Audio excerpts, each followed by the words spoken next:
پر یہودیوں اور صہیونیوں کا قبضہ ہوا تو انہوں نے سلطان صلاح الدین ایوبی کی قبر پہ آ کے ٹھڈے مارے تھے اور کہا تھا اٹھ اور ہمارا مقابلہ کر۔ صلاح الدین ایوبی کی زندگی میں تو کوئی ان کے سامنے کھڑا نہ ہو سکا۔ یہ اصل صلاح الدین ایوبی کی قبر کو ٹھڈا نہیں تھا، یہ امت مسلمہ کو جھنجھوڑا گیا تھا، اس کو اٹھایا گیا تھا۔ لیکن ہم نے کہا میاں ہم اتنے سو گئے ہیں، ہم تو سورہ اسرافیل سے ہی جاگیں گے، اس سے قبل تو ہم بیدار نہیں ہوگے۔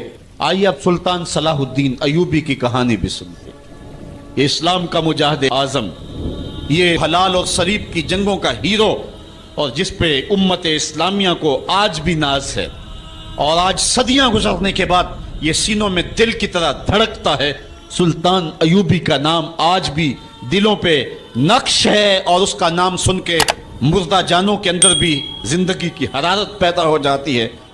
اس کے زمانے میں ریجینالڈ بدبخت ایک انگلستان کے شہزادے نے حاجیوں کے قافلے کو روک لیا اور ان کا سامان لوٹ لیا۔ انہوں نے کہا ہم حج پہ جا رہے ہیں، تو نے ہمارا سامان لوٹ لیا، ہمیں جانے دے۔ تو اس نے دریدہ دہنی کرتے ہوئے کہا بلاؤ اپنے نبی محمد کو جو تمہاری جان چھڑائے۔ بس سلطان صلاح الدین ایوبی تک یہ بات پہنچی تو میں نے تاریخ میں پڑھا کہ وہ دانت پیستا تھا، اس کی آنکھوں میں خون اتر آیا، اور اس میں کھڑے کھڑے قسم کھائی کہ جب تک اس ظالم کو کیفر کردار تک نہیں پہنچاؤں گا چین کی نیند نہیں سوؤں گا۔ پھر پونے دو سال کا عرصہ آپ سلطان صلاح الدین ایوبی کی زندگی دیکھ کے جنگی مہموں کو ترتیب دیتا رہا، دن رات اس نے ایک کر دی، نیند قریب نہ آنے دی۔ جب نیند بہت زیادہ تنگ کر دی تو پھر وہ خیمے کی چوب کے ساتھ ٹیک لگا کے کھڑے ہو کر کے اپنی آنکھوں کی آگ بجھا لیتا، اور پونے دو سال کا عرصہ اس نے چارپائی پہ لیٹ کے نہیں دیکھا۔ پھر وہ لمحے آئے کہ اللہ نے اس کی مراد پوری کی۔ انگلستان کے شہزادے لائن میں کھڑے تھے، اس نے شاہ گاما کو اپنی کرسی دی اور ساتھ کہا ہم جس کو کرسی دیتے اسے امان دیتے ہیں۔ پھر اس نے اس کے جو نائٹس تھے ان کو آب خوریم دیے، ان میں پانی دیا، کہا جس کو ہم پانی دیتے ہیں اس کو امان دیتے ہیں۔ پھر جب ریجینالڈ کی باری آئی تو بادشاہ کی رگیں پھول گئیں غصے سے، اس نے تلوار نیام سے باہر نکالی اور اس کی چھاتی پہ چڑھ کے اس کی گردن پہ تلوار رکھ کے اس کے ٹکڑے کرتے ہوئے کہا او کتے، تم نے کہا تھا بلاؤ اپنے نبی محمد کو، محمد عربی نے اپنا نوکر بھیج دیا ہے۔ اور اس طرح اس ریجینالڈ کتے کے دو ٹکڑے کر کے رکھ دیے۔ یہ ہماری تاریخ ہے، یہ روشن تاریخ ہے۔ ہمارے اسلاف، ہمارے بزرگ، اس دور کے شہنشاہ، اس دور کے بادشاہ اتنی جرأت اور اتنی عظیمت رکھا کرتے تھے، اور آج ہماری کمزوریاں نے دشمنوں کو دلیر کر دیے۔ کبھی ایسا بھی اندھیر آیا تھا کہ سر عام یوں توہین اور تنقیص ہوتی ہو پیغمبر حسن اور پیغمبر جمال کی، اور پھر 1.40 ارب انسان دنیا کے اوپر بستے ہوں۔ یہ بھی زمانے نے دن دیکھنے تھے تو امت مسلمہ کی موت واقعہ ہو جائے اگر حضور علیہ السلام کی توہین باقی رہتی ہے۔ اس لیے امت کو پوری قوت کے ساتھ کھڑا ہونا ہے اور اپنے نبی علیہ السلام کی توہین کا بدلہ لینا ہے، اور یہ ممکن نہیں ہے جب تک جو ہے وہ ہم پوری دنیا کے اوپر غالب نہ ہوں۔ اللہ تعالیٰ امت کو وہ دن نصیب فرمائے کہ امت کا غلبہ اللہ تعالیٰ نصیب فرمائے۔ اس وقت ہمارا المیہ یہ ہے کہ ہمارے پاس عالم لیڈر کوئی نہیں ہے، عوام کے جذبے یقیناً دیکھنے کے۔ سیریا کے بچوں کو میں نے دیکھا کہ وہ چھوٹے چھوٹے بچے، انہوں نے ہاتھوں میں کتبہ پکڑا ہوا ہے، اور میں اس منظر کو دیکھ کر کے کتنی دیر تک سکتے میں رہا۔ اس کے اوپر لکھا ہوا تھا اقتلونا ولا تسبوا لنبینا، ہمارے ٹکڑے کر دو لیکن ہمارے نبی کو گالی نہ دو۔ ان بچوں کے درد کی کہانی کلیجے چیر رہی تھی۔ یہ محبتوں کا عالم، وہ اقبال نے کہا تھا چمن میں رخت گل شبنم سے تر ہے، چمن میں رخت گل شبنم سے تر ہے، سمن ہے سبزہ ہے باد سحر ہے، مگر ہنگامہ ہو سکتا نہیں گرم، یہاں کا لالا بے سوز جگر ہے۔ اس وقت امت بے امام ہے، امت کے پاس جو ہے وہ کوئی ایسا شخص نہیں ہے جو امت کی رہنمائی کرے۔ ملک بھی خالی ہیں اور عالمی لیول پہ بھی ہم کسی امام سے محروم ہیں۔ اللہ نے وہ دن نصیب کرنے ہیں، ہم صفے سیدھی کریں، بس ہمارا کام اتنا ہے۔ صفے سیدھی کریں گے تو امام بھی اللہ بھیج ہی دے گا، اور وہ وقت آئے گا کہ اس کے جھنڈے نیچے ہم کھڑے ہوں گے۔ اور ہم نے تاریخ میں پڑھا ہے، کتب صحاح میں موجود ہے، بخاری اور باقی کتابیں اٹھائیں، ہمیں اس وقت کی بشارت دی گئی ہے کہ جب اساکر اسلام ترتیب پائیں گے اور پھر امام بھی آ جائے گا اور پھر امت مسلمہ وہ بانکپن پائے گی کہ صحیح حدیث میں آتا ہے کہ اگر کوئی یہودی کسی پتھر کے پیچھے یا درخت کے پیچھے چھپ کر کے پناہ مانگنا چاہے گا تو وہ پتھر مسلمانوں مجاہدوں کو بول کر کے کہے گا ادھر آ یہ ظالم میرے پیچھے چھپا ہوا ہے. وہ دن بھی اللہ تعالیٰ نے ہمیں دکھانے ہیں اور پوری امت کے اوپر جھنڈا جھولے گا تو آمنہ کے لال کا ہی جھولے گا انشاءاللہ. آ ملیں گے سینہ چاکانے چمن سے سینہ چاک, بزم گل کی ہم نفس باد صبا ہو جائے گی, شبنم افشانی پیدا کرے گی میری سوز و ساز, اس چمن کی ہر کلی درداش نہ ہو جائے گی, آسمان سحر کے نور سے ہوگا آئینہ پوچھ, ظلمت رات کی سیما پا ہو جائے گی, شب گریزاں ہوگی آخر جلوہ خورشید سے, یہ چمن معمور ہوگا نغمہ توحید سے. وہ وقت انشاءاللہ آنے والا ہے, بس ہمارا کام صفیں سیدھی کرنی ہے اور صفوں کو ترتیب دینا ہے, اپنے جذبوں کو مرنے نہیں دینا ہے اور یہ جذبے اپنی نسلوں میں بھی منتقل کرنے ہیں اور اپنی نسلوں کو بٹھا کر کے حضور کی عظمت کی کہانی پڑھا کے جانا ہے. میں نے سیریا کے ان بچوں کو دیکھا تو میں اپنے بچوں کو بٹھا لیا, میں نے کہا بیٹے پوری دنیا کے اوپر حضور کی ناموس پہ حملہ ہے, بتاؤ ہم کیا کریں گے.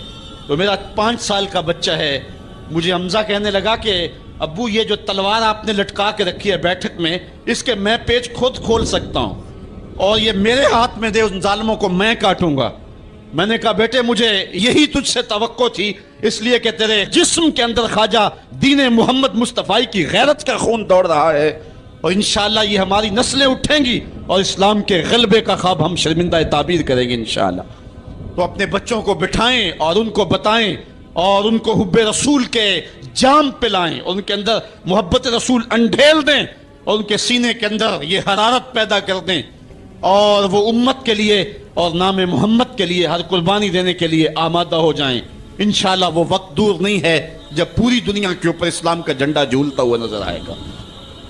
ہم نے اپنے جذبوں کو بہر صورت بیدار رکھنا ہے اور اگر انہوں نے توہین کی زبان کھولی ہے تو کروڑوں انسان حضور کی مدح میں زبانیں کھول لیں, صبح و شام وظیفہ درود و سلام کا لبوں پہ جاری کر لیں اور حضور کے نام کا جھنڈا اٹھائیں. یہ گلیوں میں, یہ چوکوں میں, یہ بازاروں میں یہ احتجاج یہ تو ایک معمولی کیفیت ہے, ہم تو اس سے آگے بھی اگر ہم بے بس ہیں, کر کچھ نہیں سکتے. سچی بات ہے ہمارے اندر جو جذبوں کی کائنات ہے ان کو کچا چبا جائیں کہ جنہوں نے میرے آقا حضور نبی رحمت کی توہین اور تنقیص کی ہے, اس لیے جو ہم سے بن پڑا, جو ہم سے ہو سکا ہم نے وہ ضرور کرنا ہے. وہ کیا کہا تھا سودا نے کہ مجنو لیلا سے بازی نہ لے سکا پر سر تو دے سکا, کس منہ سے کرتے ہو دعویٰ عشق سودا, تم سے تو یہ بھی نہ ہو سکا. ہم نے دیکھنا ہے کہ ہم کیا کرتے ہیں, اس حوالے سے ہمارے جذبات کیا ہیں. مجھے یاد آئی آج ہمارا سارا دن آج ہمارا کی کہانیاں میرے ذہن میں گردش کرتی رہی. ہمارا غزوہ احد کی نامور مجاہدہ ہیں کہ جب بھگدڑ مچی اور کچھ تو خون ہونے لگا اور عجیب کیفیت بن گئی, تو اس وقت حضرت ہمارا خاتون ہیں جو اس جنگ میں ساتھ آئی تھی. کس کام کے لیے آئی تھی کہ کوئی زخمیوں کی مرہم پٹی کروں گی, لیکن جب دیکھا کہ حضور تنہا ہیں اور تیروں کی برسات ہو رہی ہے, ہمارا تلوار لے کے میدان میں آ گئی اور حضور نبی رحمت نے فرمایا کہ میں جدھر دیکھتا تھا مجھے ہمارا ہی نظر آتی تھی. اگر ادھر سے حملہ ہوتا آگے ہمارا کھڑی ہوتی, اگر ادھر سے حملہ ہوتا تو ہمارا کھڑی ہوتی. میں کہتا ہمارا تیرے نام پہ میری نسلیں قربان, جس نے محمد عربی کی آبرو کا پہرا دیا. اللہ اکبر.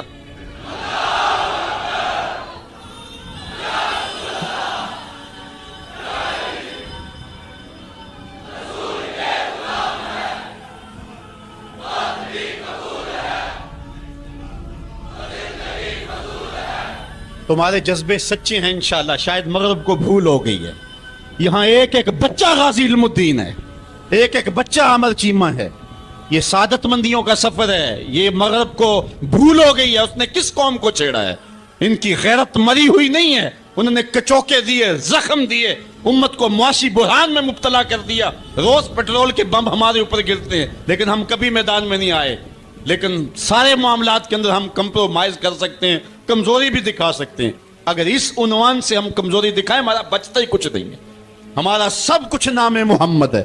ہم نے ہر دور میں تقدیس رسالت کے لیے وقت کی تیز ہواؤں سے بغاوت کی ہے. چھوڑ کے سلسلہ رسم سیاست کا فسوں، بس ایک نام محمد سے محبت کی ہے۔ ہم نے عہد غلامی کرنا ہے حضور علیہ السلام کے نام سے، اور انشاءاللہ یہ ہماری سعادت مندی ہے۔ ورنہ ہم نے وہ زمانہ بھی دیکھا ہے جس زمانے میں کوئی ایسا متنفس نظر نہیں آتا تھا جو حضور کے نام کا جھنڈا اٹھائے۔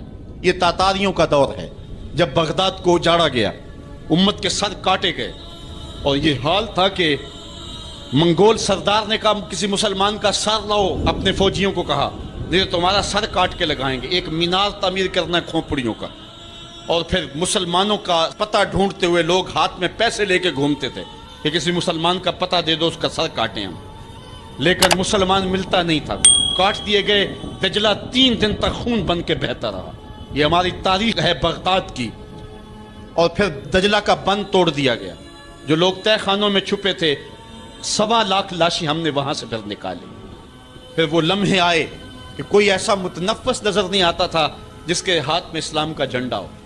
تو ایک منگول سردار عیسائی ہو گیا، اس نے ایک عیسائی پادری کو بلایا اور کہا کہ اپنے مذہب کی تبلیغ کر تاکہ کچھ لوگ اور بھی ہمارے ہم نوا ہو جائیں۔ اس نے قسم پرسی کے سالم میں کہ اب کوئی شخص نہیں ہے جو اسلام کا نام لیوا ہو، تو اپنے خب سے باطنی کا اظہار کر دیا اور پیغمبر حسن و جمال حضور نبی رحمت کی توہین و تنقیص کا آغاز کیا۔ ابن حجر نے لکھا ہے کہ ایک کتا تھا جو خیمے کی چوب کے ساتھ بندھا ہوا تھا۔